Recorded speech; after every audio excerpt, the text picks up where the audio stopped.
Bien. Una consulta general, chicos, para todos. Les puedo pedir dos cosas. Una operativa. ¿Les puedo pedir si pueden prender más cámaras? Así la interacción es un poquito más fácil, porque están todas las cámaras apagadas. Si pudieran prender sería un poco más cómodo. ¿Mm? Segundo, les pido que me cuenten con qué sensación se quedaron respecto del examen. Me refiero a la dificultad, al tiempo que tuvieron para desarrollarlo, a cómo esperaban que les fuera y el resultado que obtuvieron en las calificaciones. ¿Qué tienen para contarme de eso en general? ¿Qué les pareció?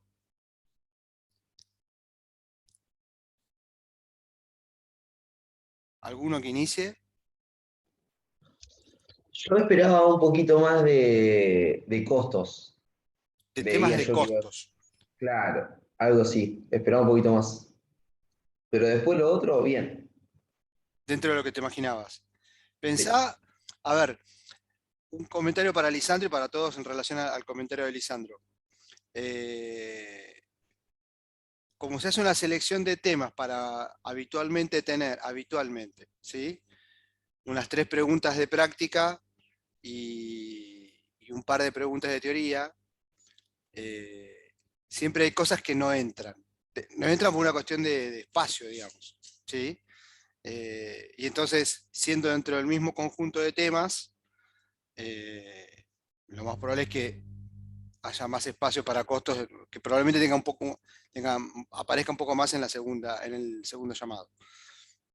Eso tiene que ver con eso, digamos, como son cuatro trabajos prácticos que se revisan, tres con mucho contenido, digamos, ¿no?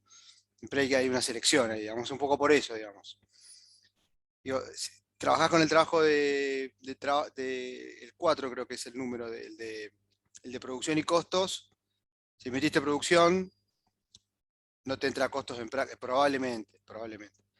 No me acuerdo la estructura exacta de ejercicios, pero siempre hay temas vinculados a teoría del consumidor, y restricción presupuestaria, curvas de indiferencia.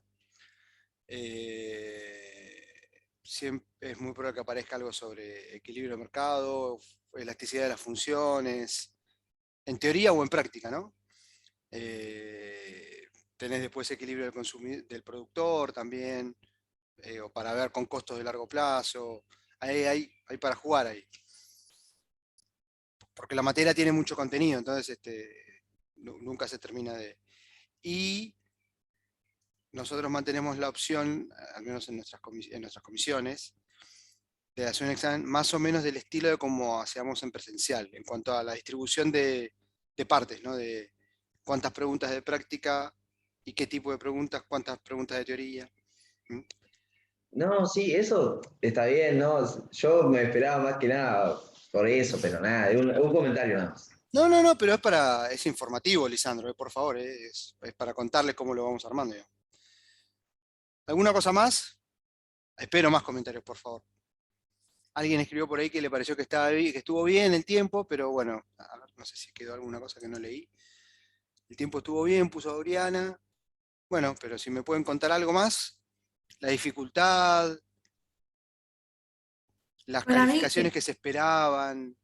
Roxana, te eh, escucho, perdón, adelante, dale. sí, para mí te iba a comentar que el tiempo estuvo bien, lo único que el tema de eso de sacar una foto, tener que descargarla, va a pasar la compu, tener que descargarla, subirla al lado, eran como muchos movimientos que por ahí pierden tiempo.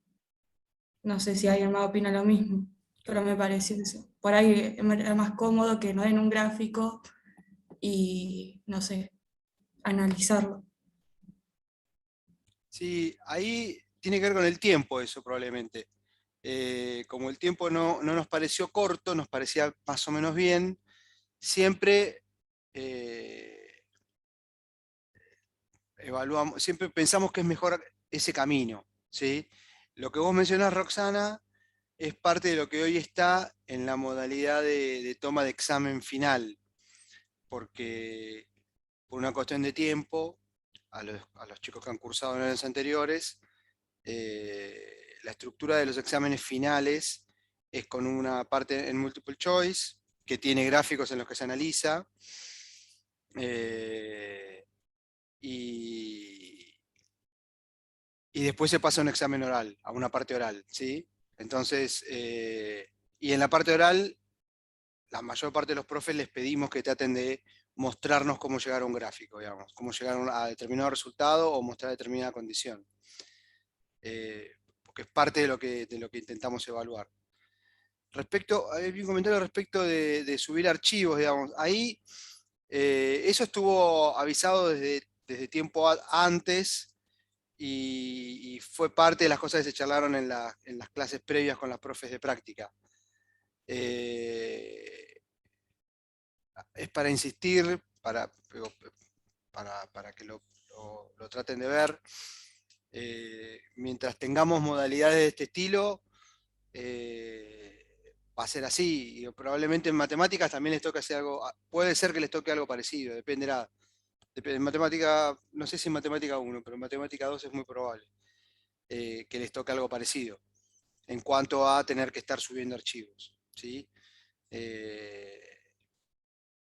Entonces, bueno, hay una cosa para aprendizaje para todos, es que es importante practicar estas cosas que parecen detalles, subir archivos.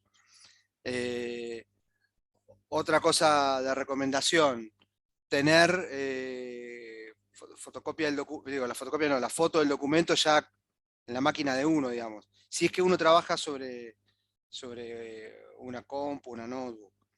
Digo, porque es adjuntarlo más rápido, digamos. Si no se lo descargaron para. Digo, eso es probable que se lo pidan en diversas oportunidades cuando les toca rendir algún final. Estamos avanzando, se están dando pasos hacia la presencialidad, pero habrá que ver cómo ocurre del todo.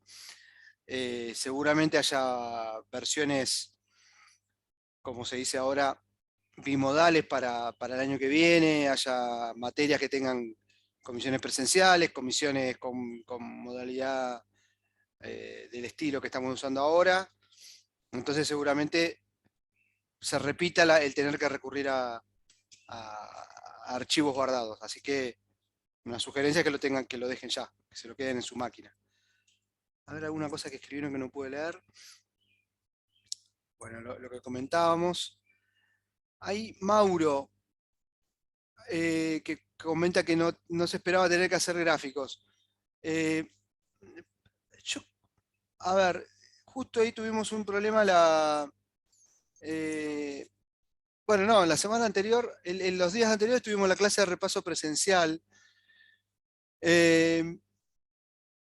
Yo creo que insistí con eso, digamos, si no recuerdo mal, a los que pudieron estar en la Facu, respecto de que siempre le vamos a pedir producción. Digo, la intención nuestra es que haya producción propia, en parte en los gráficos, ¿no?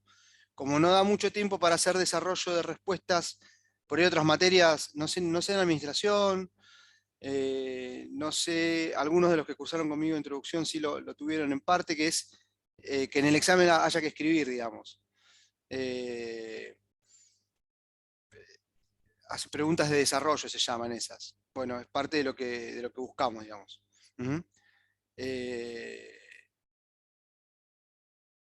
Como además no es la primera, no son los primeros exámenes, es que confiamos más en la subida de archivos, digamos. En introducción, el semestre, o en la materia del primer semestre, al menos con otra de las cátedras de introducción, no solo la cátedra B, que es a la que yo pertenezco, sino otra de las cátedras, también conversamos con los profes en su momento, de al ser ingresantes y estar en los primeros exámenes, no hacer tanto el tema de subida de archivos. Hubo profes que lo hicieron, digamos, la modalidad no es única, y entonces pudo haber habido casos en los que sí lo hicieron, pero en general, justamente por ser el inicio, el primer semestre, es que tendimos a no pedirlo. Pero objetivamente para mí es más práctico cuando yo les pido desarrollo, ver que lo escribieron ustedes, a ver si lo cortaron y pegaron en una pantalla. Por ejemplo, digo, ¿no? Que uno tiene resúmenes armados, puede tener, y cortar y pegar en una pantalla, por ahí a mí como profe no me muestra tanto que hayan podido mostrarme que lo saben, sino que lo encontraron. ¿Sí? ¿Se entiende el punto? Entonces,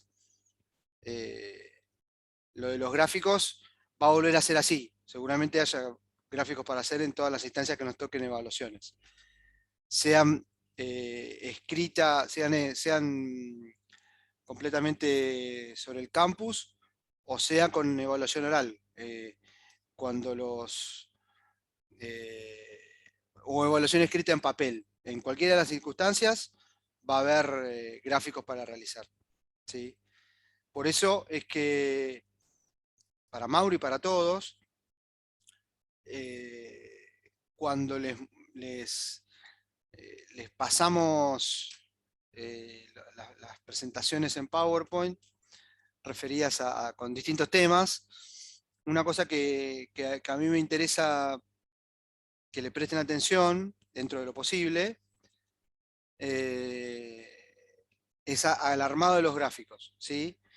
En general, los gráficos más difíciles, me parece, el análisis gráfico más difícil es el que ya pasamos con lo de análisis de los efectos de cambios de precio en teoría del consumidor, ¿sí? Para poder entender el desplazamiento o el corrimiento de la restricción presupuestaria imaginaria cuando compensamos ingreso y buscamos identificar efecto sustitución primero y el resto como efecto precio, como efecto ingreso. Me parece a mí.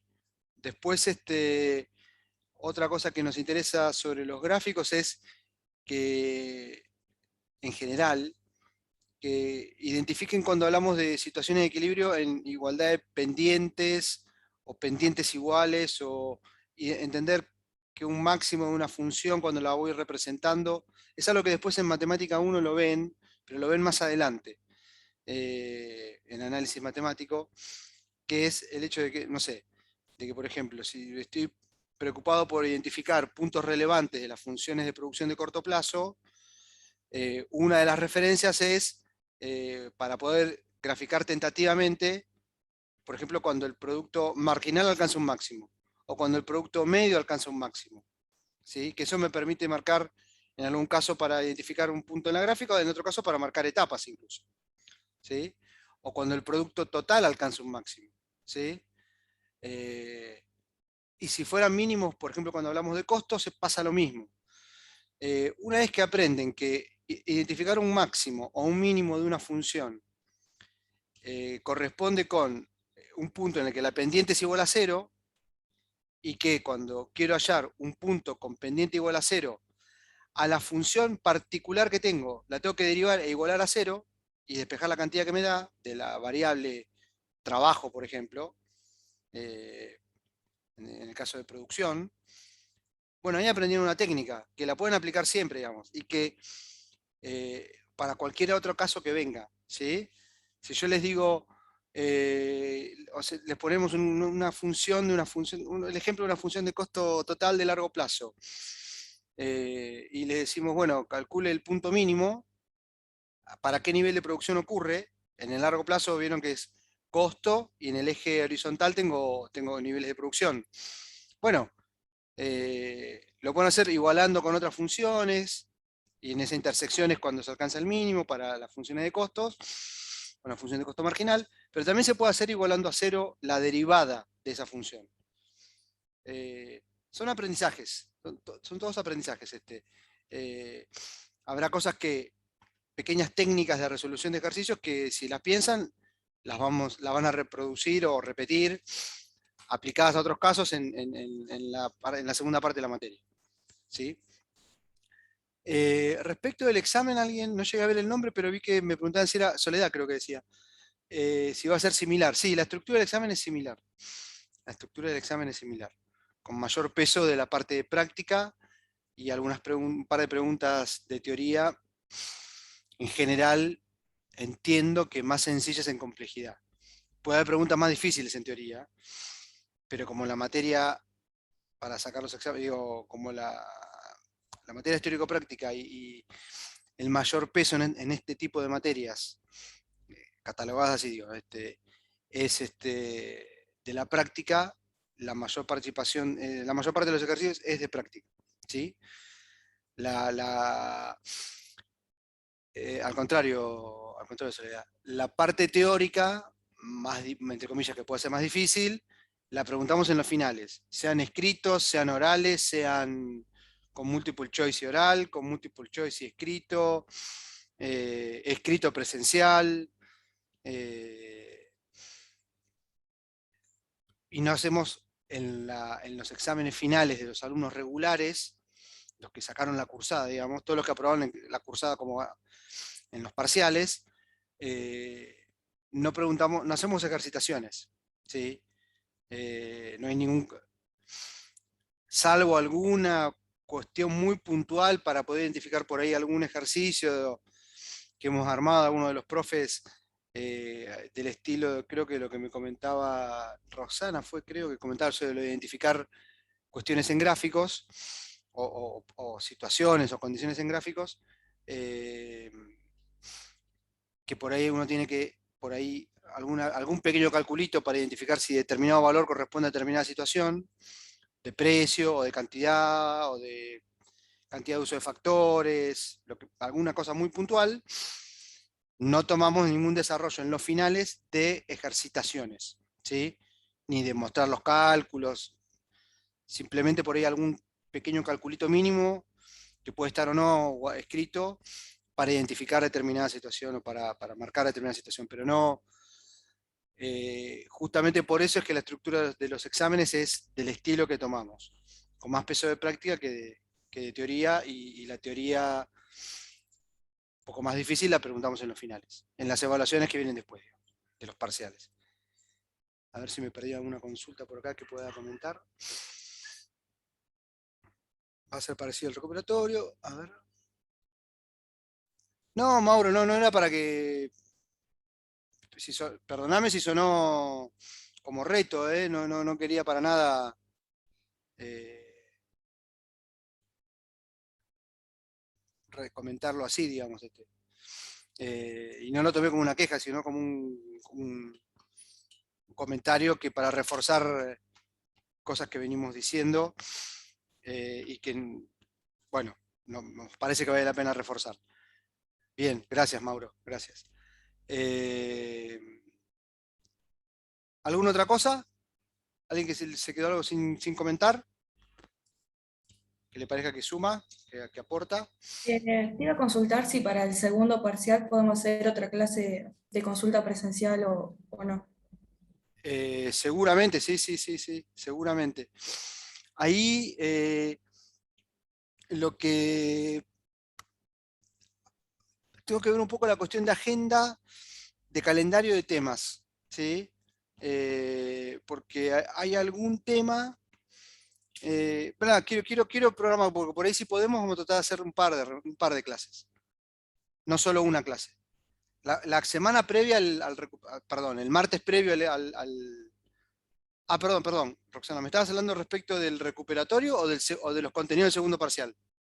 Del segundo parcial. Del segundo parcial, de la segunda parte de la materia. Sí. Claro.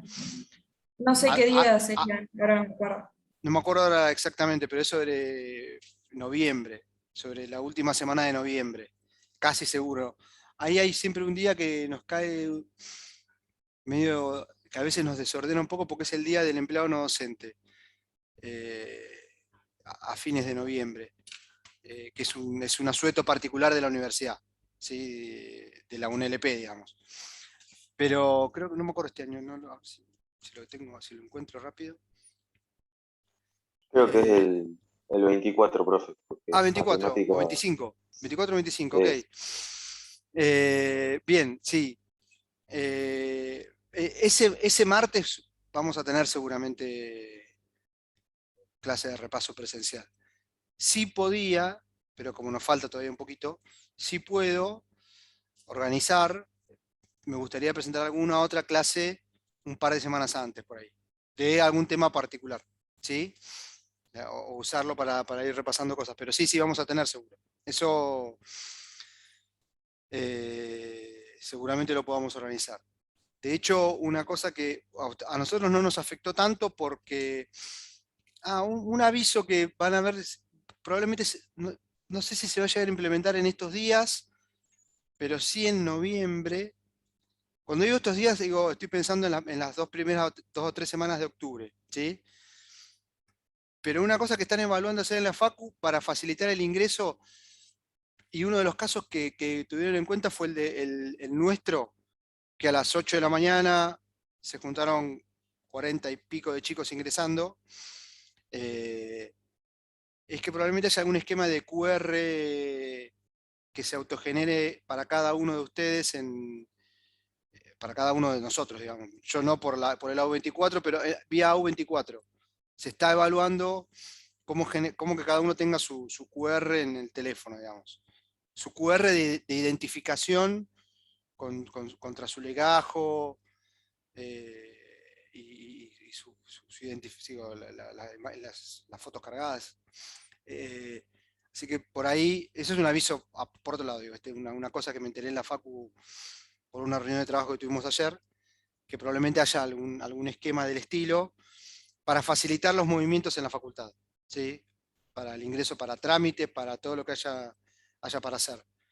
Y a nosotros en particular no nos cambia, pero me cambia a mí para otra materia que doy, es que se extendió el horario de clases presenciales, digamos. Antes era hasta las 4 de la tarde que podíamos dar actividad presencial, como la que tuvimos, y hay una materia que yo dicto que la doy de 4 a 7 de la tarde, así que esa comisión no le pude ofrecer hacer clase presencial de consulta. Les cuento, digo, es una anécdota, pero ahora se ha extendido el horario, entonces si a alguno le tocó alguna materia que le quedó a la tarde, hasta hace unos días el tema de aulas era una restricción, ahora ya no. Sí, sí, sí. Para los profes, digo, ¿no? No es tanta restricción. Es probable que también suba un poquito el aforo por aula. Así que, como además vino la época ya de buena temperatura, es más fácil mantener las puertas y ventanas abiertas sin que nos muramos de frío, entonces eso permite meter a algunos chicos más por aula. Esas cosas están en definición. Pero sí vamos a tener clase. Si podemos, alguna más también. No solo para repasar, sino para desarrollar algún tema. ¿Sí? Alguna particular. Pero ahí tengo que ver algunas cosas de agenda mía. Y de ver si puedo lograr que alguna de las profes me cubra el horario de este horario para los que no pueden sumarse presencial, ¿sí? Pero sí, Roxana, toda esta vuelta asociada a la clase presencial sí la vamos a tener. Lo vamos a acomodar, pero ese martes previo vamos a hacerlo, ¿sí? Bien, ¿algún comentario más? Porque me pareció ver alguna consulta más. A ver si estoy equivocado. No hay problema, como decía en Victoria, no hay problema. ¿Algún comentario más, chicos, relativo al examen y esas cosas? Bien. Bueno, ahora permítame a mí hacer un comentario general, cortito, muy cortito, en relación a un par de mensajes que recibí el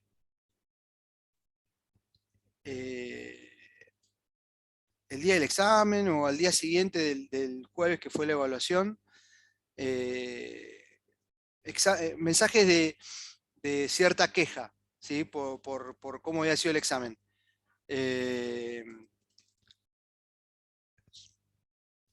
A ver, comentario, a ver, un punto para tener una declaración de principios, digamos, más que un punto. Puede ser que no lo logremos, pero básicamente intentamos de nuestras comisiones hacer un examen que sea de contenidos similares a lo que venimos presentando, ¿sí? con la complejidad que tiene evaluar cada vez, y las materias cuando más avanzan en la facultad, más notoria es la dificultad para los profes de evaluar contenidos que sean relevantes y que la evaluación no sea sencilla. No sé, luego me quedó Lorenzo en pantalla, Lorenzo Maglo, que cursó conmigo introducción. A mí siempre me queda la sensación de que cuando lo estemos en evaluaciones tomo cosas fáciles, ¿sí? En introducción a economía. A mí me queda la sensación. Lorenzo me hace que es más o menos, y obviamente son sensaciones, opiniones de cada uno. Y también la dificultad que tenemos de ampliar mucho los sets de preguntas, ¿sí? No puedo hacer 50 preguntas sobre historia del pensamiento para tener un banco de preguntas de 350 preguntas, porque es mucho laburo, o cuesta mucho hacerlo, digamos. Y cargarlo, y ponerlo, tenerlo a mano para después armar un examen. Entonces, bueno, a mí, en general, me pasa eso con introducción. Con introducción.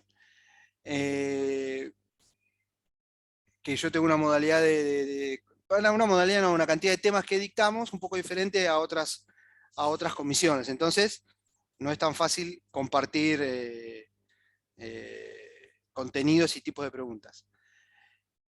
En INMICRO 1, que hay un esquema organizado general común de ejercitación, digo, la guía de trabajos prácticos que unifica a todas las comisiones, y eso nos ordena los contenidos de práctica y de teoría asociados con eso. Hay un marco común, digamos, claramente, y después está la decisión de cada grupo de profes en cuanto a la complejidad de lo que pregunta. Preguntas difíciles o fáciles puede haber un montón, fáciles y difíciles. Es probable que las preguntas de teoría en el parcial, en general, no las hayan, por ahí los agarré con un tema que no habían leído.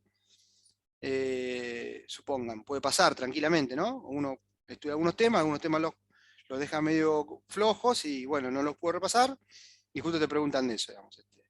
Eso son las probabilidades de cualquier examen, cuando uno no llega al 100%. Pero en general son preguntas que no son demasiado complejas. Las de teoría me parece a mí. Por eso la consulta que le hacíamos al inicio. Pero y como declaración de principios nuestra, tratamos de hacer exámenes que no sean un shock, ¿sí? O porque los contenidos son muy difíciles, o porque te doy muy poco tiempo para hacerlo, o porque no tenés herramientas en lo que se les proveyó de material para haberlo leído o intentado captar o ver cómo hacerlo.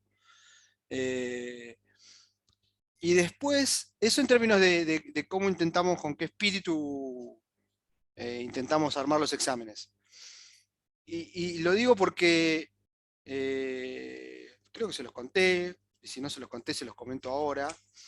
Me ha pasado como alumno tener exámenes de materias de las que yo me sentía menos cómodo cuando estudiaba en la facultad, que eran materias de contabilidad, o en algún caso con alguna materia de matemática también me ha pasado, de que nos tomaran exámenes muy por encima del nivel de lo que era la guía de trabajos prácticos o el desarrollo de las clases, ¿sí? Cosas que en clase por ahí se pasaban sin darle mucha atención y de repente eran el punto central en un examen, en un parcial, y bueno, obviamente el rendimiento ahí era mucho más difícil, ¿sí? Para nada es la intención. Si les resultó muy difícil un examen, es por eso que les preguntamos. Después, por otro lado, en cuanto al rendimiento en términos de notas, estamos en los mismos rangos de rendimientos que tenemos habitualmente, tanto el año pasado como cuando la materia se daba completamente presencial.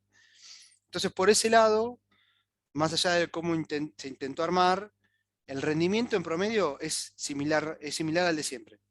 Lo que nos da una pauta de que la complejidad ni se hizo mayor ni menor respecto a otros momentos, ¿sí? Y esto es una cosa más para evaluación nuestra, pero les comentamos la información de que en general el rendimiento fue el tipo de rendimiento que esperamos habitualmente, ¿sí? Así que bueno, con esto quería cortar respecto del parcial. Para intercambiar sensaciones entre ustedes y yo, que no nos habíamos podido ver la semana pasada. Vamos entonces a ver cosas a disposición para consulta sobre los temas que nos quedaban por ver. A ver, para recordar, nosotros teníamos la primera parte de la materia en la que veíamos algo sobre mercados en general y situaciones de equilibrio y desequilibrio, un poco, análisis de oferta y demanda, y después empezábamos a ver cuestiones en mayor detalle vinculadas a teoría del consumidor, demanda, y después a teoría de producción y costos, oferta. Esas cosas que aprendimos un poco sueltas, cuando digo sueltas, digo por separado, ¿no? Una de otra, las volvemos a vincular cuando en la segunda parte de la materia ya empezamos a presentar distintas estructuras de mercado, ¿sí? Donde utilizamos herramientas, por ejemplo, y sobre todo con las funciones de costos, ahora que me quedó Lisandro en pantalla y recuerdo su comentario, es más claro que empezamos a usar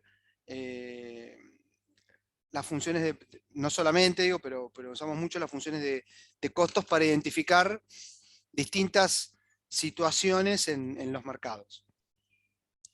Por ejemplo, la semana que viene vamos a estar presentando monopolio y de vuelta ahí para entender cómo se identifica la situación en la que el monopolista maximiza elige su nivel de producción para el cual maximiza su beneficio, que es lo que el empresario monopolista quiere hacer. La función de costo marginal juega un rol para identificar ese punto, ¿sí?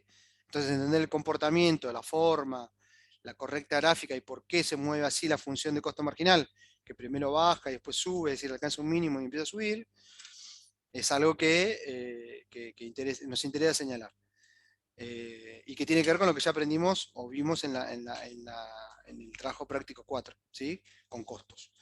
Pero bueno, lo que digo es, en la segunda parte de la materia, usamos cosas, incorporamos cosas nuevas desde ya, pero también usamos algunos desarrollos que ya aprendimos en la primera parte, en algunos casos por separado, o suelto, como les decía recién. Entonces, vale la pena, si hubo alguna duda o alguna confusión sobre algún punto de tema de la primera parte, nunca viene mal pegarle una mirada para entender gráficas o identificar razones de alguna cosa cuando pasamos a la segunda parte. Y en esta segunda parte, lo primero que empezamos a ver es estructuras de mercado. En primer lugar, de bienes y servicios. Y dentro de eso, la primera reunión que era la de la semana pasada, la primera clase, es en la que se presenta la estructura de mercado de competencia perfecta o competitiva, decimos. Pero antes de eso, lo que yo gasto un ratito de tiempo para desarrollarlo es la presentación de algunos atributos o dimensiones o características a las que le tengo que prestar atención para poder caracterizar a un mercado, ¿sí? A una estructura de mercado. Y ahí, entonces, lo que mencionamos o prestamos atención es al número y...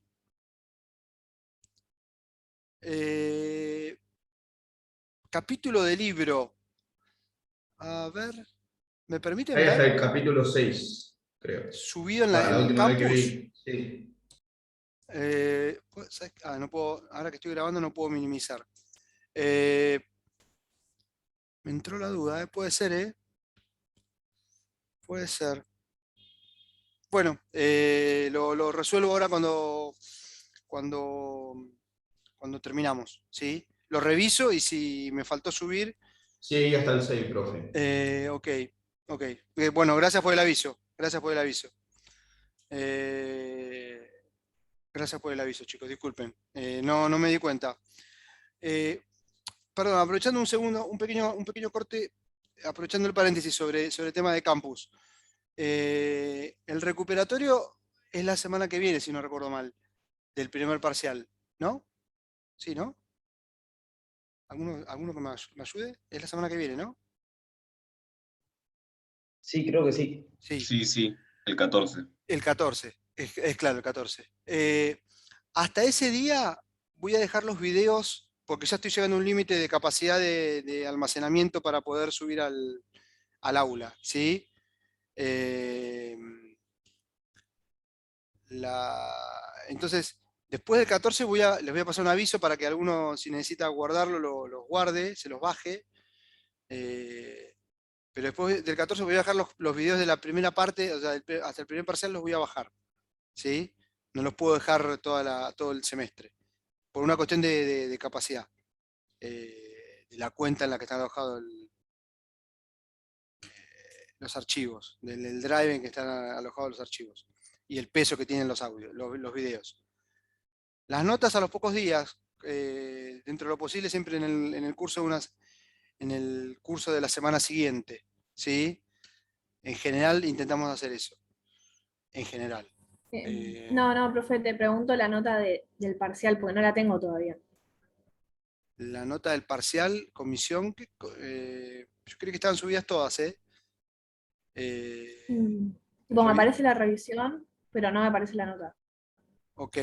Te pido que le escribas, por ahí hubo algún problema en carga, a tu profe de práctica, ¿sí? Ok. No sé Sí. en qué comisión estás, Valentina, pero si en la 1 o en la 2, pero pedíselo directamente. Por ahí hubo Bueno. alguna dificultad en la carga particular de tu nota, ¿sí? Ok, gracias. No, al contrario. ¿Pero no puede entrar ninguna nota o solo la de ella? No lo sé, Lorenzo. Porque Pero no importa, digo, no en mi importa. caso, en la comisión 2 subieron en el cuadradito de la profesora de práctica, subió Subí una un planilla PDF con todas las las notas. notas. Sí, Sí, todas. por eso digo. Sí, en Pero las dos. pudo haber faltado su nota particular cargar, digamos. Puede haber sido un error, digo, siempre nos podemos equivocar los profes. Entonces, bueno, lo resuelve con la profe. Yo igual ahora seguramente les pase aviso. Profe, Sí, para promocionar solo la nota del parcial, no del recuperatorio, no. exacto. Exacto. Bien. ¿Y con 4,5 está aprobado? Claro, se aprueba con 4. El parcial la aprueba con 4. ¿Sí? Ah, listo, pero no sé si era recuperatorio o no, por eso. No. No, eso está avisado cuando corresponde ir a recuperatorio. Por no estar aprobado, ¿sí? Siempre tratamos de dar el aviso para que quede claro quién debe recuperar.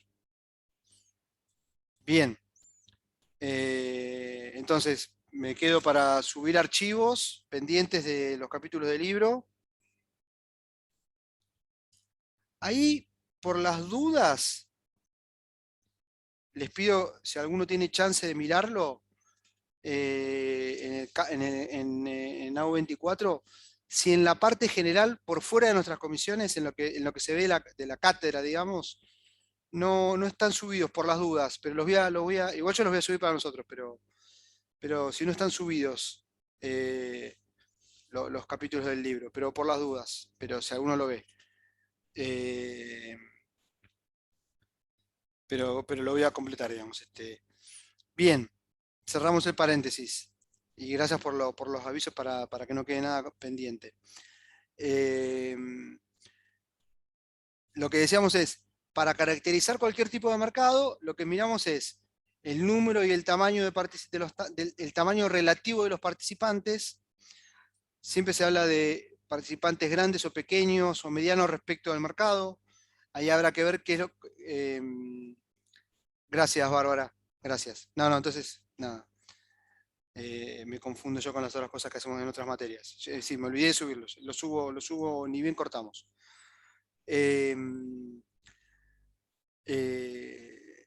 Cuando uno piensa en el tamaño, el número es fácil de entender, digo, si somos 10 participantes, 3 participantes, un participante o 100 participantes en un mercado, sea en la demanda, sea en la oferta, eso nos permite ver si somos muchos o pocos, ¿sí?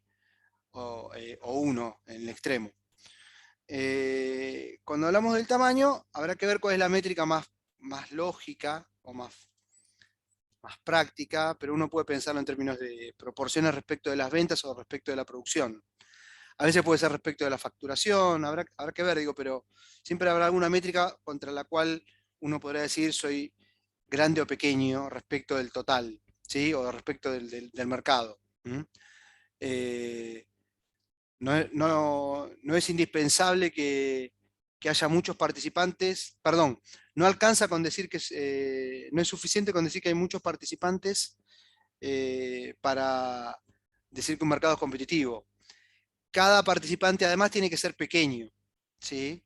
Puede ocurrir, y existen muchos ejemplos que uno puede imaginar o encontrar en la realidad, en los que pueda haber un par de empresas muy grandes ofreciendo algún bien, y luego muchas empresas pequeñas, ¿sí? Que termina llevando el número a muchas empresas, pero claramente ese no sería el caso de un mercado competitivo, por más que hubiera muchas. ¿Por qué? Porque estamos diciendo que hay un par de empresas que tienen una participación muy importante en el ejemplo, en las ventas, ¿sí? Después también está la cuestión, como también lo mencionamos al comienzo, cuando uno analiza mercados, es el ámbito en el que uno analiza un mercado, ¿no? A veces un mercado regional o determinado cobertura regional puede ser un mercado que tenga algunos atributos más de tipo de competencia imperfecta, porque hay pocos participantes, pero cuando lo lleva al plano nacional, es difícil pensar en que un mercado en particular es un mercado de poca competencia, porque tal vez en el plano nacional haya muchos oferentes. Entonces, el mercado regional o el ámbito geográfico de un mercado es importante también para tenerlo presente. Un ejemplo pavote, pero que cuando salimos de vacaciones, y dentro de unos meses algunos van a tener la suerte de hacerlo, en el verano, lo empezamos a ver, que son las marcas que encontramos en los lugares, en los supermercados cuando salimos de vacaciones, ¿sí? Entonces, somos de la zona bonaerense, no sé, Gran Buenos Aires, la zona de La Plata, y provincia de Buenos Aires, es difícil que veamos mucha variedad de marcas, cambio de marcas. Seguramente las hay, pero es difícil que nos encontremos con cambios de marcas. Ahora, cuando uno va a Córdoba o va a otras zonas del país, más al norte, la variedad de marcas es notable. Yo durante muchos años, cuando mis hijos eran más chicos, 10 años atrás, para ponerlo en un marco fácil, íbamos mucho a Córdoba de vacaciones. Varias veces fuimos a Córdoba, ¿sí? Bueno, encontrábamos bebidas azucaradas que acá no hay, o acá había muchas menos, o era mucho más difícil de encontrar. Hoy voy a Walmart y encuentro Priti Limón, que es una gaseosa cordobesa, ¿sí? Antes no había, o había una vez al año, 2 veces al año en diciembre cerca de las fiestas, qué sé yo, y había 3 botellas y se terminaba enseguida. Hoy, si quiero tomar, sé que hay. Eso tiene que ver con el crecimiento de esta firma en particular. Pero, ¿eso qué quiere decir? Que en el contexto local, esa empresa es muy pequeña en términos de ventas. Y por lo tanto, no está en condiciones de imponer nada en el mercado de las bebidas azucaradas en la región. Pero en Córdoba es la más grande. Y en proporción vende mucho más que otras marcas que acá consumimos más. Otro caso es Manaos. Manaos se consigue acá. Hace algunos años en otras partes del país, Manaos no tenía alcance en distribución y ventas. Y no lo para ustedes es un ejemplo un poco viejo, pero por eso Manaos en su momento recurrió para la publicidad a jugadores de fútbol conocidos. Ponía jugadores de Boca o alguno de River para participar en las publicidades. ¿Por qué? Porque en el interior la proporción de hinchas de esos cuadros es más grande, o tiende a ser más grande, y entonces es fácil identificar una bebida con un jugador famoso que la publicita. Yo me acuerdo de una publicidad de Palermo, que es un ex jugador de fútbol que salió de acá de La Plata. Yo conozco incluso porque La Plata es chica, a su hermano mayor lo conozco hace 40 años, porque vivía no muy lejos de mi casa, digamos. Pero yo conocía el caso, digo, particular de Palermo de chico. Pero después Palermo se hizo hiper famoso como máximo goleador de la historia de Boca, digamos, o algo así. Entonces, obviamente que es una imagen para publicitar esa gaseosa en el resto del país. O Riquelme, ¿sí? Riquelme hizo de otras marcas, digo, pero jugadores muy famosos, digamos, ¿no? O Orteguita, que era un jugador de Boca muy famoso en los 90, a principios de los 2000. Marcas que usaban a esos jugadores para publicitar productos que para la zona nuestra, pampeana, eran conocidos, pero por en otras zonas del país no tanto. Entonces ahí hay que ver siempre el ámbito de aplicación para pensar esto de el número y el tamaño relativo. Después otro elemento para considerar en términos de los mercados es qué tan fácil es entrar o salir de un mercado. Parece sonso plantearnos esto, pero a veces hay restricciones de tipo, a ver, por ejemplo, para ingresar, a veces las restricciones no son, puede haber restricciones legales, permisos, licencias, o la restricción puede venir por el lado de la envergadura de las inversiones. Para determinadas actividades hay que invertir tanto, que lleva a que sean pocos pocos agentes económicos los que están en condiciones de afrontar dichas inversiones. Uno de los casos en los que a nivel mundial más se discute respecto de la posibilidad de tratar de lograr que sean mercados competitivos es el caso de las telecomunicaciones. Pero lo que se ve a lo largo del tiempo es que cada vez tiende a haber mayores dificultades para que haya más participantes en esa actividad. ¿Por qué? Porque los niveles de inversión para poder proveer servicios de telecomunicaciones son cada vez más grandes. Son cada vez más grandes. No es telecomunicaciones el ejemplo, o el caso, digo, pero lo que pasó a ser con los servicios de mensajería o de redes sociales, de lo que usa la mayoría, por rango etario, ¿sí? WhatsApp usamos todos, Facebook es más adulto, Instagram en promedio, ¿no? En promedio estoy hablando, ¿no? Más para franjas etarias más jóvenes. Ayer nadie se comunicó por horas, ¿sí? Y antes estas eran 3 empresas, 3 servicios por separado hace algunos años. Eran 3 dueños por separado, el de Facebook, el de WhatsApp y el de Instagram. O al menos 2 seguro. Instagram no me acuerdo, pero WhatsApp fue comprada por Facebook hace algunos años. Bueno, eso tiene que ver con el nivel de inversiones para desarrollar un servicio, por lo que después se gana mucha plata, obviamente, pero lo que digo es que hay negocios o actividades en las que, por más que se busque, es difícil lograr que haya muchos participantes. Eso muchas veces tiene que ver con los niveles de inversión a desarrollar. Entonces, eso puede ser limitaciones a la entrada. A veces lo que son limitaciones a la salida. ¿Por qué? Porque hay limitaciones contractuales. Yo para entrar a determinado negocio probablemente tenga que firmar un contrato de algún tipo, ¿sí? Por ejemplo, para alquilar un local y para poder proveerlo. Y no necesariamente eso va a ser fácil después de desarmar. O fácil o gratis, ¿sí? Si yo dejo un contrato de alquiler de una casa o un negocio y no tengo ningún tipo de relación con el que me alquiló, con el propietario, digo, no es tan fácil cortar el contrato de manera gratuita, ¿sí? Siempre hay penalidades en los contratos por incumplimiento. Lo estoy pensando en un ejemplo de un alquiler, hay contratos más complejos para desarrollar muchas actividades productivas, ¿sí? Que pueden tener penalidades. Entonces eso es que no sea tan barato o tan fácil dejar una actividad. Por eso hablamos de la entrada o salida de un mercado, ¿sí? Un ejemplo que ahora no es tan útil, ¿por qué? Porque no estamos yendo físicamente a la facultad, pero que a mí me servía para los temas de la próxima reunión en la clase presencial, que es hablar de monopolio y existencia de monopolio, causas de monopolio, y cuando eso está vinculado a la decisión de alguien de conceder un servicio, en el caso de los servicios públicos, no exclusivamente servicios públicos, pero en el caso de los servicios públicos es fácil de ver, era el del bufete de la facultad, ¿sí?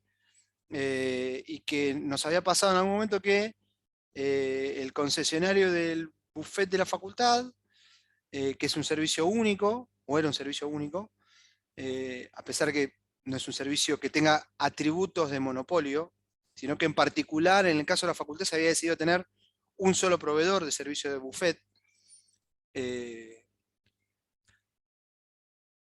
El flaco se dio cuenta evidentemente que no era buen negocio para él. Lo que podía, por lo menos el negocio que el tipo esperaba, lo que podía cobrar y la cantidad que vendía y facturaba en definitiva en el buffet de económicas en determinado momento. Y claramente tenía un contrato más largo que el tipo tenía que cumplir porque le salía muy caro irse, dejar el contrato a mitad de camino. Pero el nivel de calidad del servicio que prestó en el último año de concesión que tuvo, de concesión que tuvo el buffet, fue realmente malo. Hará 4 o 5 años de esto, en la Facu.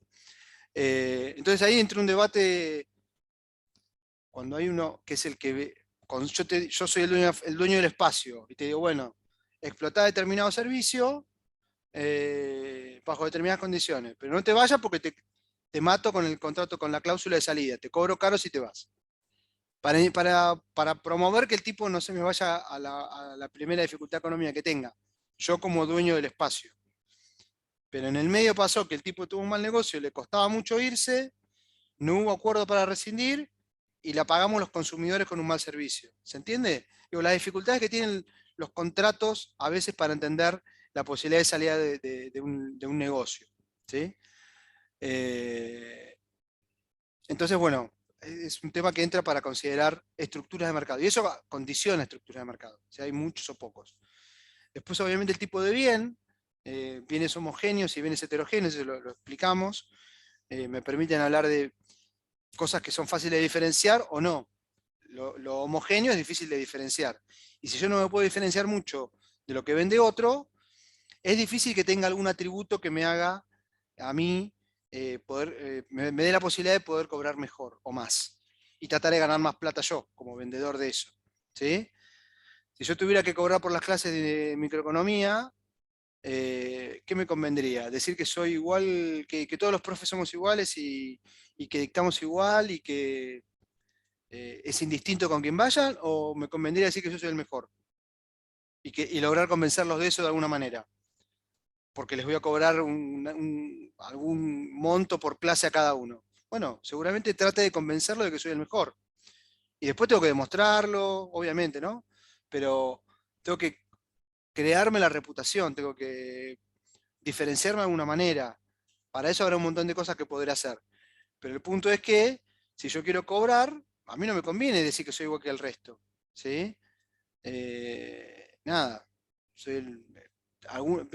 Buscaré diferenciar de alguna manera justamente para poder cobrar más y no cobrar lo mismo que el resto. ¿Sí?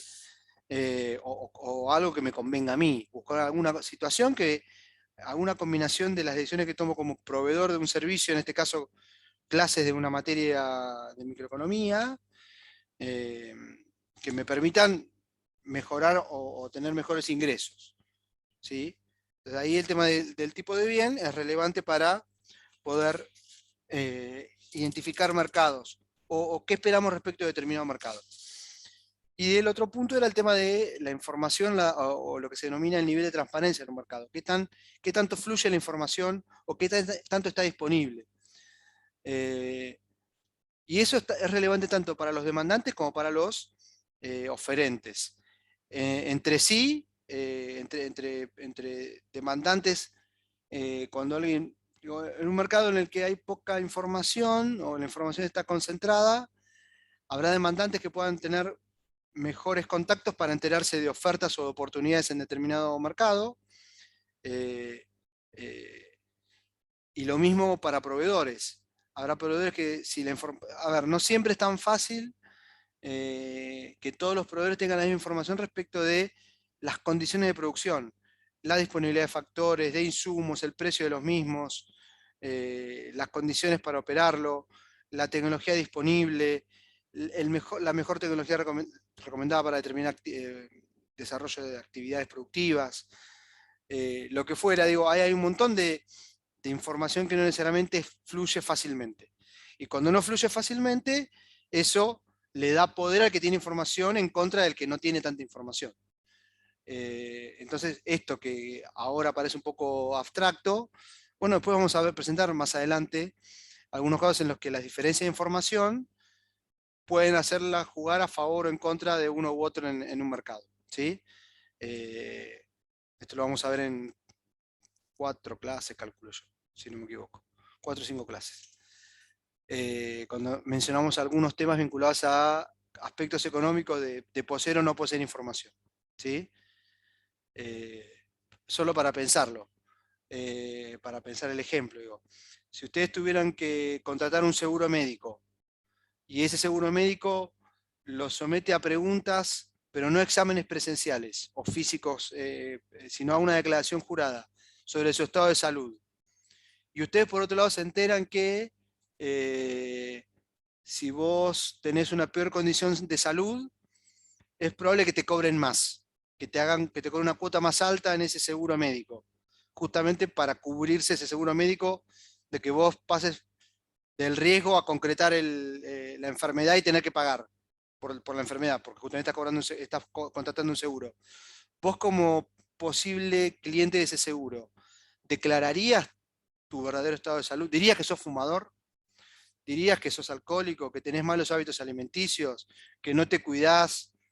¿O dirías, no, me cuido como el promedio, no tomo mucho, más o menos como bien, no como harina, qué sé yo, no sé? Uno, si tuviera la posibilidad de no dar toda la información, no está obligado a dar toda la información, y sabe que esa información juega algún rol en determinar precios, por ejemplo, bueno, hay un incentivo a manejar la información, ¿sí? Entonces, ese claramente es un ejemplo de situación no transparente, o de información que no es igual entre las partes, ¿sí? Acá en este caso, el potencial cliente sabe más sobre sí mismo que el tipo al que le estás contratando un seguro, ¿sí? Entonces ahí claramente hay una cosa que se llama asimetría de información. En este caso, para el lado del consumidor, que entre comillas miente un poquito sobre su estado de salud, para pagar menos, ¿sí? En otro caso, puede ocurrir que, y lo vamos a volver a decir el ejemplo, cuando nos toque, yo tengo que llevar a arreglar mi auto, ¿sí? Yo de mecánica no sé nada, ¿sí? Y si no sé nada, es probable que sea más fácil que me engañen, que me digan, no, tu auto estaba todo roto, voy a cambiarle 70 millones de cosas, y que yo ni siquiera esté en condiciones de darme cuenta si las cambiaron o no las cambiaron, porque son partes adentro de algo que va con una tapa. Y si yo lo desarmo por mi cuenta en mi casa para verlo, por ahí después la tapa no la puedo poner igual. Entonces no me voy a arriesgar a eso. Y entonces, como hay asimetría de información, pero en este caso a favor del oferente, el oferente por ahí no me hizo el trabajo, me vendió un repuesto que no era, me puso un aceite que no era el que correspondía, o el que me cobró. Yo cómo me di cuenta si el aceite es el de la marca, no sé, Total Gas, que es una marca que incluso se usa para autos de competición, o aceite cocinero, lo que me puse en el auto. Si el color es similar, no me doy cuenta. No voy a desarmar un motor para ver qué contenido tiene eso. ¿Se entiende lo que quiero decir? Hay ejemplos en los que la simetría de información puede jugar a favor de los consumidores o en contra, a favor del oferente, ¿sí? Entonces, con esto es un pequeño, muy rápido repaso de cómo la información puede influir sobre los resultados de un mercado. Después, en particular, presentamos características de los mercados competitivos. Y entonces ahí tenemos algunas características que vale la pena que ustedes repasen o recuerden sobre qué pasa con el número de participantes, qué pasa con el tipo de bienes, qué pasa con el tamaño relativo, qué pasa con la posibilidad de entrada y salida en un mercado competitivo. De vuelta, cómo son los bienes, dije, si son homogéneos o no en un mercado competitivo, o si hay posibilidad de diferenciación, y cómo es el nivel de información compartida, si es alto o es bajo, y no hay, o hay información diferencial para alguno de los lados o patas del mercado. Entonces, según cómo se den esos atributos o dimensiones, es que vamos a poder identificar un mercado como competitivo o no. Y después, en el caso de un mercado competitivo, eso derivará en determinadas características particulares de la función de demanda, que una empresa individual percibe, y a partir de eso es que se condiciona cómo se define la cantidad o el nivel de producción, la cantidad de producción o el nivel de producción que maximiza beneficios para la empresa que ofrece en ese mercado. Antes ahí hay un desarrollo en clase sobre recordar cosas de comportamiento de las funciones de ingresos totales y de costos totales para poder entender cómo identificamos la situación de máximo beneficio, entendido como la diferencia más amplia entre los ingresos y los costos, o los ingresos y los egresos. Y cuando esa situación es la de mayor diferencia, coincide con la igualdad de pendientes entre esas funciones. Y la igualdad de pendientes entre esas funciones, por lo que ya aprendimos antes, respectivamente cuando veíamos funciones de ingreso total medio y marginal, y después cuando veíamos las funciones de costos totales medio y marginal, las funciones marginales, además del contenido que tienen individualmente, geométricamente o gráficamente, siempre son la pendiente de la función total que identificamos. Si hablo de el ingreso total, la función ingreso marginal representa la pendiente del ingreso total. Y lo mismo pasa con la función de costo marginal. Y si hace medio minuto dije que el máximo beneficio se da para un punto en que la altura o la diferencia entre ingresos y costos es la más grande, y para ese punto las pendientes son iguales, lo que estoy diciendo es que el ingreso marginal y el costo marginal, cuando el beneficio es máximo, son iguales entre sí. Y a partir de eso es que puedo identificar una regla para entender cuándo se maximiza beneficios, cuando soy proveedor en un mercado. Cuando las funciones de ingreso marginal y de costo marginal son iguales en valor. Porque quiere decir que tienen igual pendiente las funciones totales. Y si tiene igual pendiente, cuanto mayor es la diferencia en términos de la gráfica de las funciones de ingreso total y costo total. ¿Sí? De una cuestión gráfica derivé una regla que después aplico en la resolución de ejercicios. Igualar costo marginal con ingreso marginal es la regla general para maximizar beneficios en cualquier mercado. Como en particular en el mercado de competencia perfecta, por los atributos que tiene la función, la demanda, la demanda, en competencia perfecta, por los bienes, por el tamaño de los oferentes, o por las dimensiones que revisamos, lo que ocurre es que la demanda individual que un empresario individual percibe en competencia perfecta es constante. Y para las funciones constantes se da un atributo que es matemático, que es que el precio, el ingreso medio y el ingreso marginal son siempre el mismo, ¿sí? Porque si vendo siempre el mismo precio, cada unidad que vendo en promedio me da el mismo ingreso que las anteriores, eso es el ingreso marginal, ¿sí? O lo que es lo mismo en este caso, todas las unidades que estoy vendiendo me están generando el mismo nivel de ingreso cada una de manera unitaria, que es el ingreso medio. Ese es un atributo particular de la función de demanda para el caso del empresario individual en competencia perfecta, ¿sí?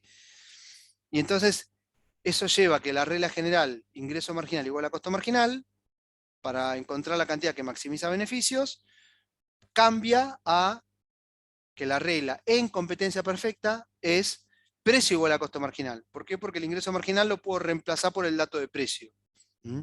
Y entonces, en el caso particular de la estructura de mercado competitiva, tengo una regla para identificar el mejor nivel de producción. Precio igual a costo marginal. En el resto de los casos de mercados que veamos para más adelante, monopolio y tipos de oligopolio, y competencia monopolística, que son casos de competencia imperfecta en general, la regla es ingreso marginal igual a costo marginal. Entonces, ahí hay un punto para tener presente, porque modifica un poco cómo tengo que después encarar la resolución de ejercitaciones. Un poco bastante, digamos. Entonces ahí hay que entender por qué eso sale. Eso sale por los atributos que tiene la estructura de mercado competitivo, que hace que el empresario individual no tenga la capacidad de vender a precios diferentes, porque si intenta vender más caro que otros competidores, como esa información es conocida, por los consumidores no lo lograr hacer. ¿Por qué? Porque no hay nada que lo diferencie. Si vendo lo mismo que venden los demás y quiero cobrarlo más caro y se enteran los consumidores, lo que voy a lograr es que no vengan a comprar a mí, que le compren a la competencia. ¿Por qué? Porque yo no tengo ningún atributo que me diferencie para poder cobrar más caro, ¿sí? Justamente porque bien es homogéneo. Entonces, eso hace que la forma de la función de demanda sea particular para el caso del mercado de competencia perfecta. Después otro punto que eso permite identificar el nivel de producción de máximo beneficio.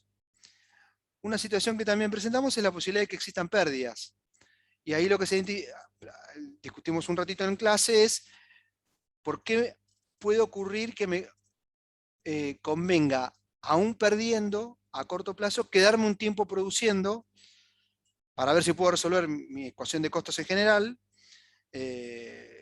y no irme perdiendo más. Y ahí hay un análisis sobre lo que se denomina el punto de cierre, qué nivel de precio y por lo tanto de ingresos debería lograr alcanzar en relación a los costos que afronto, ¿sí? Y se define el punto de cierre, que quiere decir que cualquier precio por debajo de lo que le vamos a marcar ahora implicaría que conviene cerrar, dejar de producir, que es el cubrir los costos variables medios. Los costos variables, cuando estamos a corto plazo, básicamente se vinculan con el uso del factor trabajo.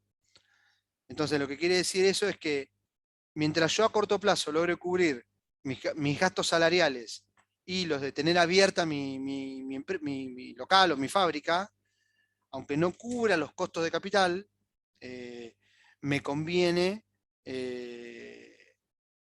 seguir produciendo, ¿sí? Porque aunque sea parcialmente voy a generar algo para cubrir parte de mis costos de capital. Y si estoy cerrado, lo tengo que pagar entero sin tener ingreso al cual apelar para cubrir esos costos. Esa parte de los costos fijos, ¿sí? Entonces, hay una regla para entender por qué es posible que aún perdiendo, aún no ganando, convenga quedarse produciendo a pérdida a corto plazo y no cerrar. Obviamente que eso es una situación transitoria a corto plazo. A largo plazo, ¿qué ocurre? A largo plazo ocurre que podemos planificar la mejor combinación de factores posibles. Y si aún a largo plazo, cambiando la dotación de factores que utilizo, sigo produciendo a pérdida, bueno, evidentemente los niveles de ingreso por los precios de venta en ese mercado son demasiado bajos, o mi estructura de costo, la que yo logro generar como empresario que produce, es demasiado alta para lo que puedo cobrar. Entonces, si termina siendo ese el caso, bueno, dejaré de producir. Pero ahí hay que distinguir el corto y el largo plazo. Puede ocurrir que a corto plazo, aún perdiendo, me convenga quedarme produciendo. Si a largo plazo sigo perdiendo, evidentemente el negocio no da, ¿sí? Y eso es en definitiva lo que explica que en los distintos mercados y actividades productivas haya siempre entrada y salida de empresas, ¿sí? O pueda haber entrada y salida de empresas. Entrada de empresas para aprovechar ¿qué cosa? Lo que denominamos beneficios extraordinarios, ¿sí? Que en determinada actividad económica o productiva o comercial se esté generando niveles de ingreso más altos que el promedio de la economía, ¿sí? O por el contrario, que estemos afrontando pérdidas a largo plazo que no se pueden resolver. Mientras que la existencia de beneficios extraordinarios es un llamador para que entren nuevas empresas a intentar aprovechar esas ganancias extraordinarias, siempre que no haya restricciones al ingreso o limitaciones de algún tipo. La existencia de pérdidas es un llamador para irse. Si yo a largo plazo estoy perdiendo, bueno, me voy del negocio. Evidentemente no me conviene quedarme. Ejemplo pavote para pensar en casos de industria de competencia con atributos muy cercanos a competencia perfecta, en los que inicialmente se percibió la existencia de beneficios extraordinarios. Son ejemplos viejos lo que les voy a mencionar, porque los ejemplos más recientes no se parecen tanto a competencia perfecta. Pero en la década de los 90 hubo un par de actividades, los 90 y principios de los 2000 también, canchas de pádel, la proliferación de lo que en su momento llamaban maxi kiosco barra drugstores, que eran de una estructura parecida a la que tenemos ahora, pero que además proveían servicio de telefonía con cabinas de teléfono fijo, porque las telecomunicaciones eran así hasta hace unos 20 años, o la proliferación de casas de juegos en red hace unos 20 años, 15 años largos, no sé, 2003, 4, 5, ustedes eran muy pequeños en promedio, o de acceso a servicios de computadora con conexión a internet, que después se podían armar en red para hacer algún tipo de juego. Son ejemplos de actividades que tuvieron atributos muy parecidos a los de competencia perfecta y que en un momento ganaron mucha plata los que al principio pusieron esos negocios, los que tuvieron el mejor ojo comercial para ver eso, ese tipo de actividades. Y que como los costos de entrada son muy bajos, hubo una proliferación muy grande de ese tipo de proveedores, al menos en las ciudades medianas y grandes en Argentina, y por lo tanto uno iba por muchos lugares de las ciudades, se encontraba en los barrios maxi kioscos con telefonía y cabinas telefónicas para hablar, localcitos de juegos en red, o locales que tenían 10 computadoras para conectarse para acceder a servicios de internet, ¿sí? ¿Por qué? Porque las conexiones individuales eran mucho más caras y las máquinas eran más caras en promedio, entonces mucha gente salía de la casa para conectarse. Entonces, esos fueron ejemplos de actividades en los que podíamos identificar condiciones de competencia perfecta. ¿Qué pasó? Que por intentar aprovechar esos negocios que se sabía que se ganaba bastante plata al inicio, entraron a largo plazo, digamos, muchos nuevos oferentes tratando de aprovechar esas ganancias extraordinarias, y eso alteró la cuenta porque o aumentaba los costos como una posibilidad, o si no, al menos lo que lograban en cada caso era que la cantidad de clientes disponibles se distribuyera entre muchos más oferentes. Por lo tanto, el nivel de ingreso de cada proveedor tendía a caer. Entonces eso llevaba a que los beneficios que eran muy grandes en algún momento, acuérdense, beneficio definido como la diferencia entre ingresos y costos totales, tendieran a caer porque caían seguro los ingresos y tal vez podían subir los costos totales de producción. Entonces, negocios que en su momento eran muy rentables, dejaron de ser en algún momento. ¿Por qué? Porque la oferta era tan grande que dejó de ser un buen negocio. Cuando hay un buen negocio, un negocio que brindara por encima del promedio, ¿sí? Y que no cubría los costos de oportunidad de capital, por lo tanto. Y actividades que tuvieron muchos oferentes en algún momento, con el tiempo dejaron de tener tantos, ¿sí? Y llegaron a un tamaño de mercado con menos oferentes. Y por lo tanto cantidades ofrecidas e intercambiadas en esos mercados. Entonces, ahí hay ejemplos que si quieren consultar cuántas drugstores, canchas de pádel o casas de juegos en red había hace algunos años, capaz que juegos en red algunos llegó a recordarlo, claramente hoy hay muchas menos, ¿sí? Eso tiene que ver con comportamiento de la demanda y con cómo también cambian las condiciones por el lado de la oferta por la entrada de nuevos participantes. Y entonces ahí esto nos permite entender luego cómo es que uno identifica las situaciones de equilibrio de largo plazo en un mercado competitivo, ¿sí? Mientras que hay condiciones, precio igual a costo marginal en la condición de equilibrio o de maximización de beneficio a corto plazo, a largo plazo la condición de equilibrio es precio igual a costo marginal igual a costo medio, ¿sí? A costo medio total. Cuando eso ocurre, lo que terminamos viendo es que los beneficios son nulos o normales, ¿sí? ¿Y qué caracteriza eso? Una actividad económica en la que el nivel de ganancia, acuérdense que dentro de los costos tengo todo metido, inclusive los costos, el costo de oportunidad del capital invertido o del trabajo aportado en la actividad, que es lo que completa el costo económico, ¿sí? Y que quiere decir que estoy, de manera muy resumida, teniendo un nivel de rentabilidad igual al promedio de la actividad económica. No es que estoy ganando extraordinariamente más que en otras actividades, sino que estoy ganando en promedio lo mismo que en otros sectores de la economía. Cuando eso ocurre, decimos que tenemos beneficios normales. Cualquier situación por encima de eso es cuando hablamos de beneficios extraordinarios. Y que cuando la industria es de competencia perfecta, como no hay restricciones a la entrada, eso actúa, como dije hace un ratito, como un llamador a que entren nuevas empresas a tratar de aprovechar esa ganancia que se está generando en un sector en el que no hay mucha dificultad para prestar el servicio. ¿Sí? Estos ejemplos de minoristas que comentábamos, que les comenté hace un ratito, son un ejemplo de lo que les decía. La posibilidad de entrar con facilidad y sin demasiado conocimiento a proveer un servicio.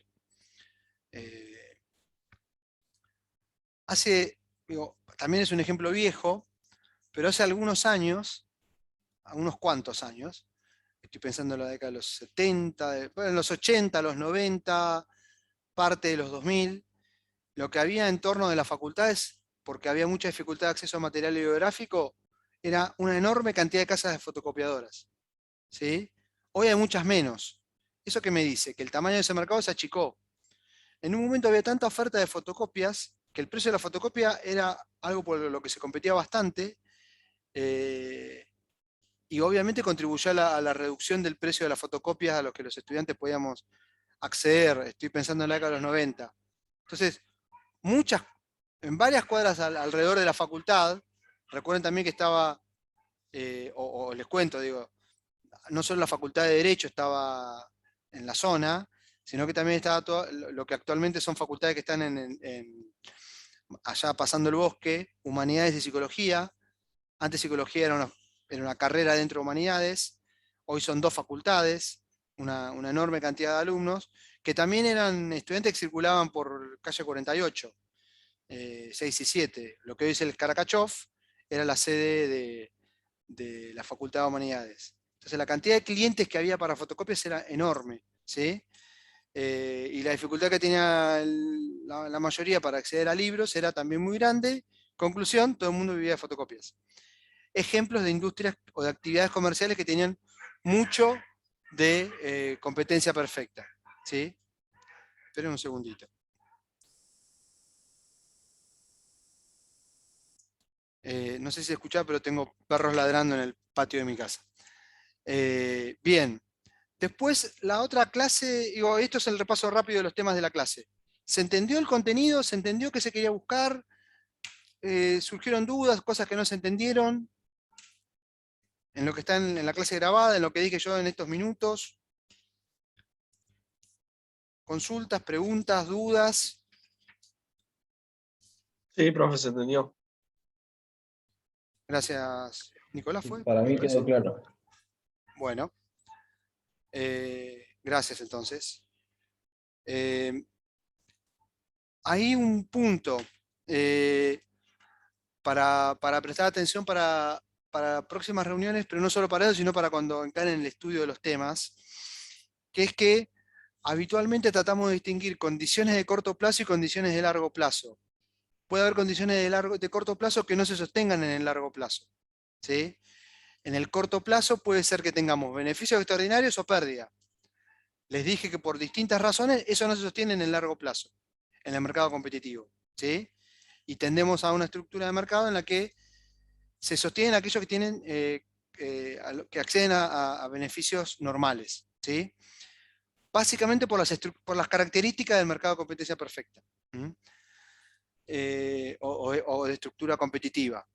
Cuando pasemos a ver los otros casos de mercados de competencia imperfecta, a veces no tan imperfecta, a veces muy imperfecta, como es el extremo del monopolio, lo que se hace también es identificar si las condiciones de corto y largo, si hay condiciones de corto y largo plazo diferentes y si son comparables o no con los resultados en competencia perfecta, ¿sí?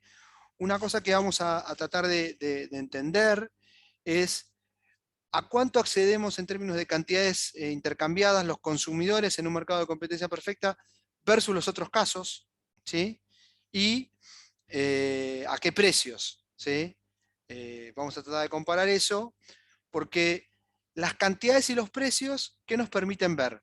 cuando analizamos un mercado de manera genérica.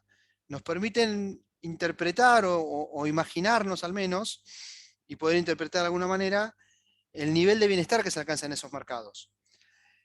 Ese análisis de bienestar lo hacemos a partir de considerar lo que denominamos los excedentes del consumidor y los excedentes del productor, que son conceptos que presentamos antes, pero que traemos ahora para analizar qué tanto bienestar se genera en un mercado, ¿sí? Trae como resultado el funcionamiento de un mercado.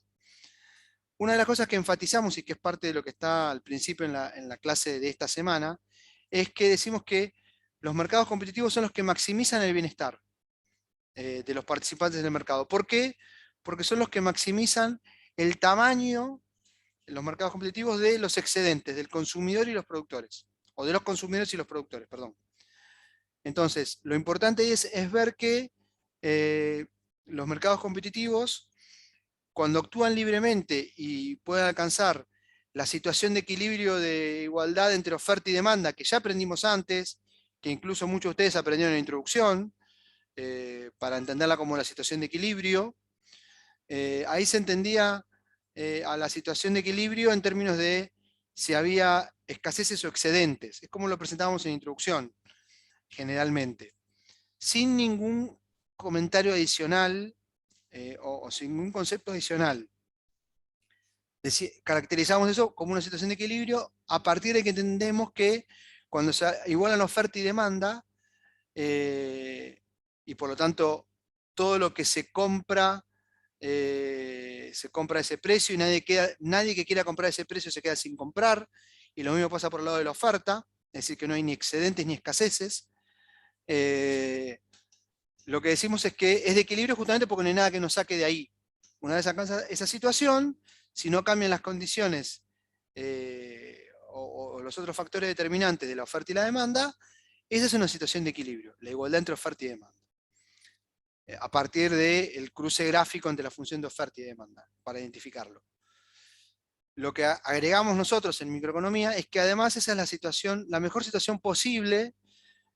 ¿Por qué? Porque maximiza el bienestar. ¿Por qué? Porque permite alcanzar los tamaños de excedentes de consumidor y productor más grandes.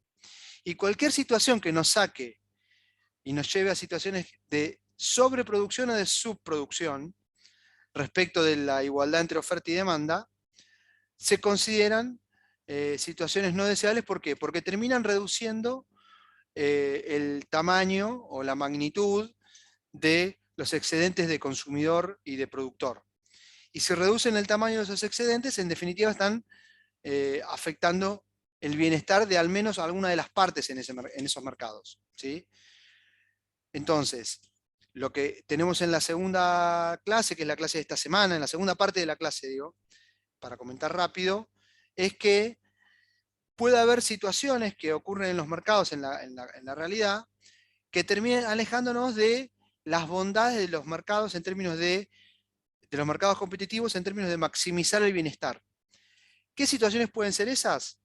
La aplicación de controles de precio de distinto tipo, y ahí distinguimos precios máximos y mínimos, que probablemente varios de ustedes ya las conocen, qué quiere decir precios máximos y mínimos, pero acá lo que enfatizamos es no solo las consecuencias en términos de cuánto se termina pagando y cuántas cantidades son las que se compran en cada caso, de precio máximo y precio mínimo, sino que también lo que se enfatiza es cómo eso puede generar reducciones y transferencias de excedentes entre las partes, ¿sí?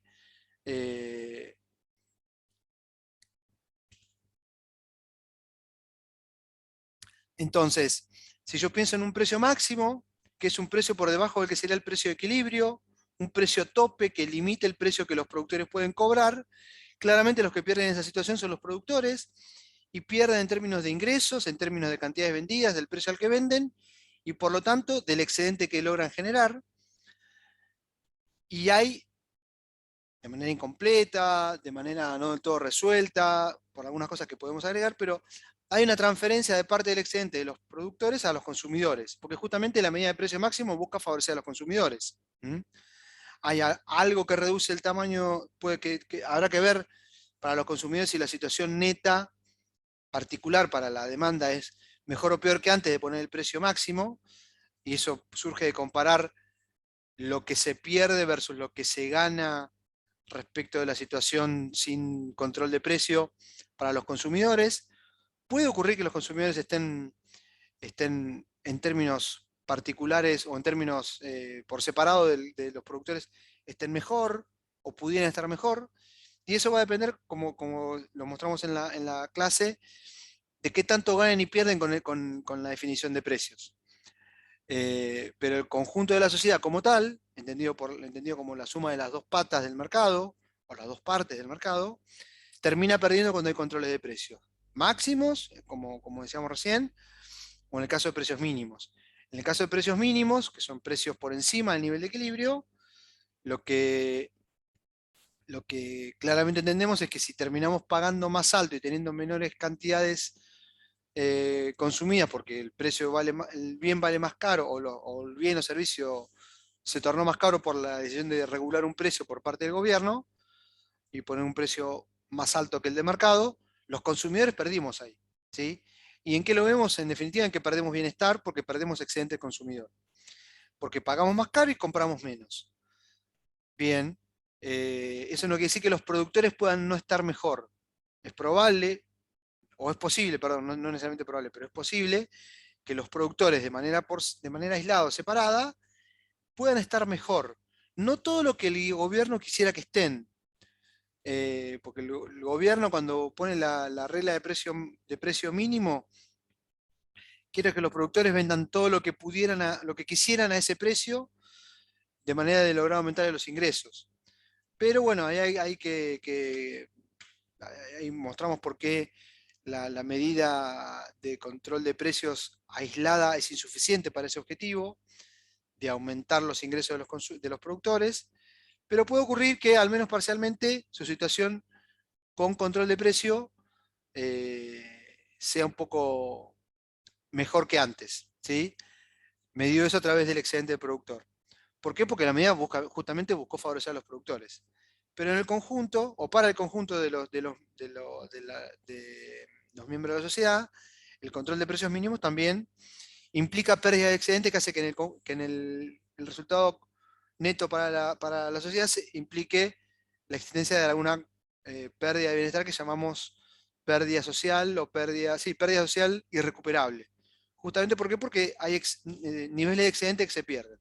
Algunos se transfieren entre partes, algún caso de productores a consumidores o de consumidores a productores, según el caso de control de precios que estamos considerando, pero claro, siempre hay pérdida de excedente. Una cosa que ahí les pido que miren con detalle, y enfatizo, les pido que miren con detalle y que se lo noten como una tarea para lectura complementaria o con una segunda vuelta por parte de ustedes, es el de el establecimiento de cuotas o niveles determinados de producción, ¿sí? O de oferta, ¿sí? Limitaciones a la oferta, ¿sí? Que terminan teniendo algún efecto parecido a otro de los casos respecto de los precios que se pagan y las cantidades que se intercambian, pero que no operan estrictamente igual que los controles de precio. Es parte de lo que tenemos en la presentación y que, como me hacían notar hace un rato, no está subido el material, así que se lo voy a subir, los capítulos del libro, pero es una parte que se las digo como tarea. Y cuando digo lo que digo como tarea es porque es posible que lo pregunte en algún momento, ¿sí? Si no se entiende, obviamente, la clase que viene me dicen, profe, no entendí, me diste esto para leer y no lo entendí. Digo, me quedó en pantalla Lisandro que lo vea sintiendo, Caratán, pero bueno, puede ocurrir que lo lea y después no lo entienda, ¿sí? O haya entendido, o parcialmente le genera alguna confusión. Bueno, aprovechemos para las clases para sacarnos las dudas. Pero, de vuelta, siempre que pongo alguna tarea es porque es probable que después vuela con eso. Entonces les pido que miren lo que ahí está sobre límites a cantidades. ¿Eso está sobre el libro, Ramiro, o lo investigamos? Está sobre el libro, lo pueden chusmear también, pero está en el capítulo del libro. Dale, listo, gracias. Pero lo pueden ver desde ya. ¿Qué más? Bueno, y después lo que viene es impuestos, ¿sí?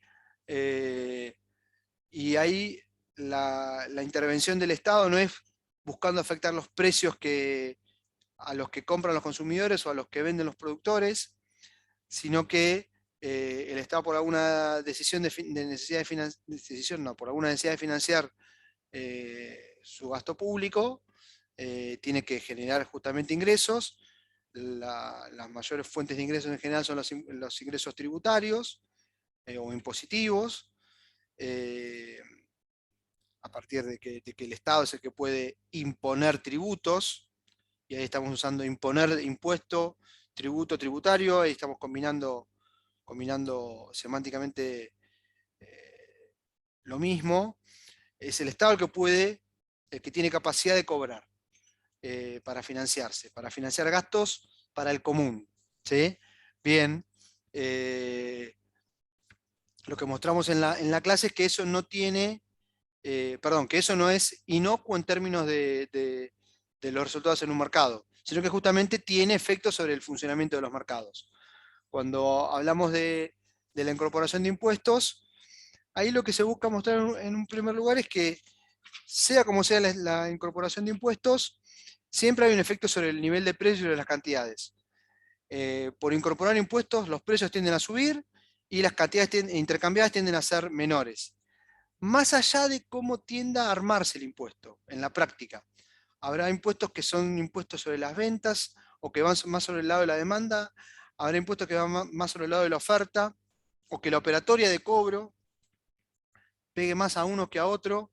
Pero lo que mostramos es que, más allá de eso, el efecto neto de la incorporación de impuestos es que hay una distinción entre el precio que pagamos los consumidores versus el precio neto que reciben los productores, descontado ese impuesto, y justamente lo que hace la diferencia es la magnitud del impuesto que se tiene que tributar al Estado. Y digo tributar al Estado porque puede haber distintas formas de operar la recaudación, digamos, ¿no? Después, cuando los que siguen la carrera de contador lo aprenden con mucho detalle, cómo operan las figuras de empresas privadas que operan como perceptores del impuesto, y que después tienen que hacer su declaración de impuestos y deducir su posición de IVA.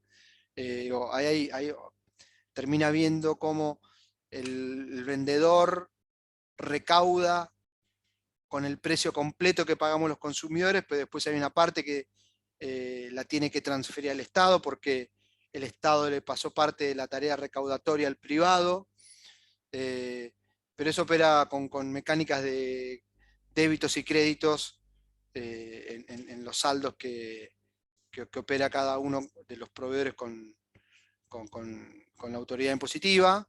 Pero claramente lo que termina pasando es que el precio que pagamos los consumidores al final de cuentas es mayor que el precio neto después de darle al Estado lo que toque aportar por parte de los productores, ¿sí? Sea que el impuesto esté cargado sobre la demanda o sobre la oferta, ¿sí? Entonces ahí lo que mostramos es cómo gráficamente el efecto neto termina siendo el mismo. Menores cantidades y precios más altos para los consumidores. Y precios netos para los productores más bajos, que cuando los comparamos con la situación sin impuesto, ¿sí? Recuerden, acá la comparación es con la situación sin impuesto. La situación de equilibrio de mercado antes y después de incorporar impuestos. Y después de incorporar un impuesto, los precios son más altos para los consumidores y las cantidades son más bajas, por definición. Lo que también mostramos es que la recaudación tributaria se nutre de cuánto aportan parcialmente los productores y los consumidores en un mercado.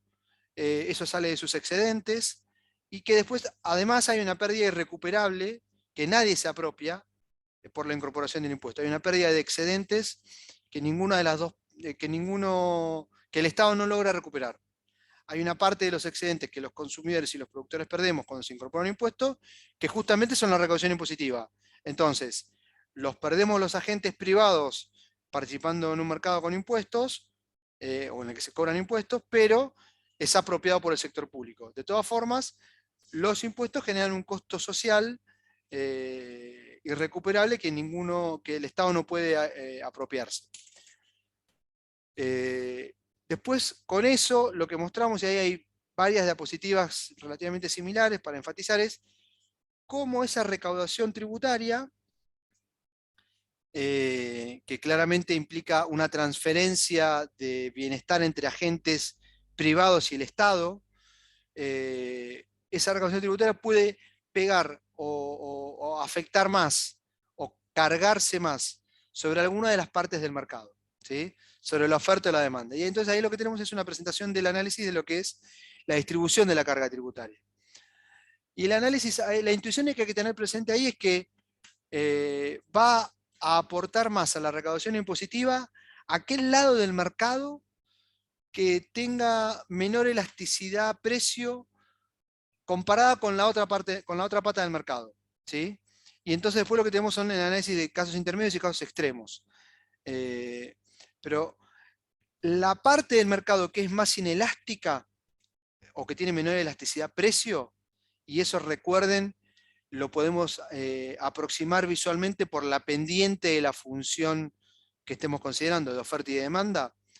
Recuerden, cuando una función es más empinada, más inclinada, decimos que es menos elástica que una función más aplanada o horizontal.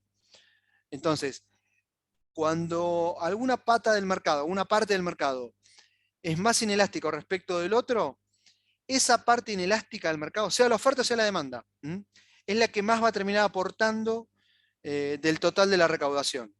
En el extremo, cuando una de las partes tiene una elasticidad, es completamente inelástica, tiene elasticidad cero, elasticidad precio, acuérdense, ¿no?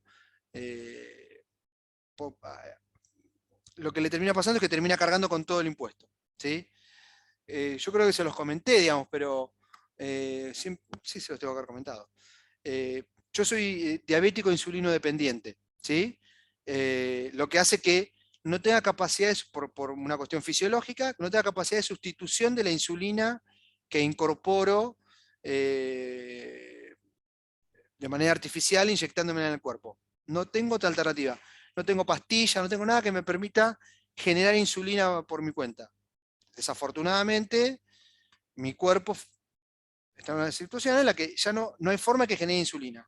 Y como la insulina es un elemento necesario para el procesamiento de los niveles de glucemia de los alimentos, la tengo que incorporar. Porque si no, eso después me trae muchas complicaciones de salud. Por lo tanto, no tengo capacidad de sustituir la insulina que consumo. Supongamos que yo tuviera que pagar la insulina de mi bolsillo.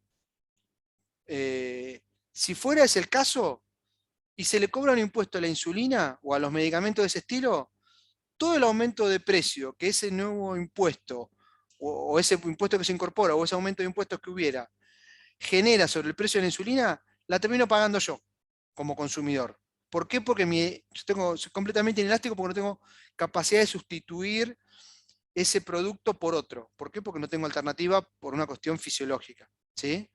Entonces, en ese extremo de elasticidad precio de la demanda igual a cero, que quiere decir que soy totalmente inelástico o completamente inelástico en términos del precio, en particular por la demanda de este medicamento, cualquier aumento de precio, de precio asociado a la incorporación o aumento de impuestos, implica una pérdida total de excedente por parte mía como consumidor. Y eso quiere decir que en ese caso extremo, la carga tributaria está toda en un lado, en el lado de la demanda. Cuando tenemos casos intermedios, lo que hay que ver es comparar las elasticidades en términos relativos. ¿Cómo las comparo en términos relativos? Bueno, visualmente viendo cuál de las dos, si la oferta o la demanda, es más aplanada o más empinada respecto de la otra. Cuanto más empinada sea una respecto de la otra, con mayor carga o parte de la recaudación impositiva va a cargar, ¿sí? Y se dice entonces que la distribución no es igual entre las partes. Entonces ahí tenemos varios grafiquitos con colores para identificar cuánto del rectángulo de recaudación, acuérdense, la recaudación está dada por cuánto se cobra de impuesto sobre el precio de venta de un producto, por las cantidades, es un rectángulo. Un valor en precio monetario por un valor en cantidad. Por lo tanto, siempre es un segmento acá, un largo y un alto, me hace un rectángulo. Ese rectángulo, de vuelta, surge de la extracción que el impuesto hace de los excedentes de la oferta y la demanda.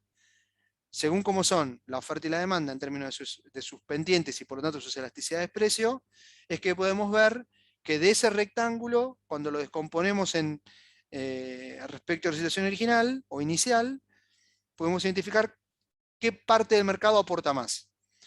Y eso es con lo que cerramos la presentación. Cómo los impuestos afectan el bienestar de las partes en el mercado y quién aporta más, quién pierde más bienestar cuando incorporamos impuestos. En el extremo, aquella parte del mercado que es completamente inelástica es la que termina afrontando toda la carga impositiva, ¿sí?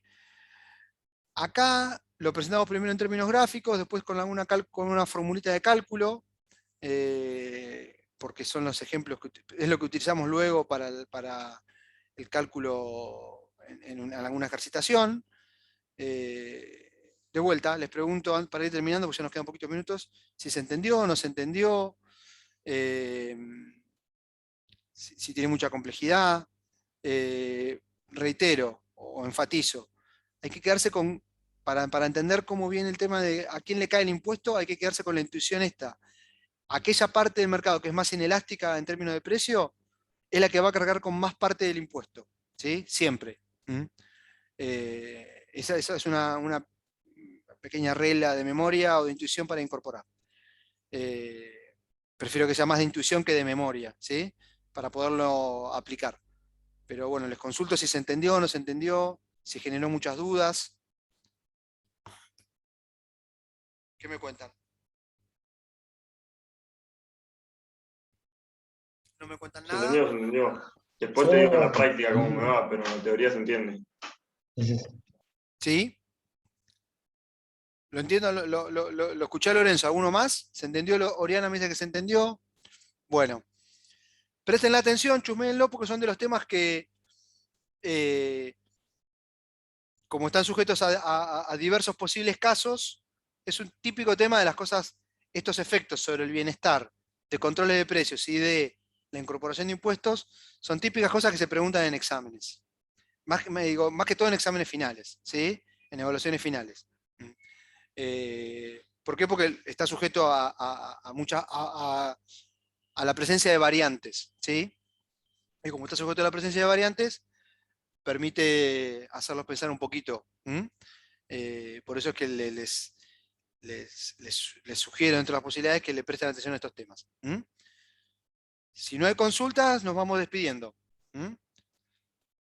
Bien, entonces, seguramente en un rato esté subida la grabación del repaso de hoy, y en unos minutos subido lo que falta de material, ¿sí? De material de capítulos del libro, ¿sí? De capítulos del libro.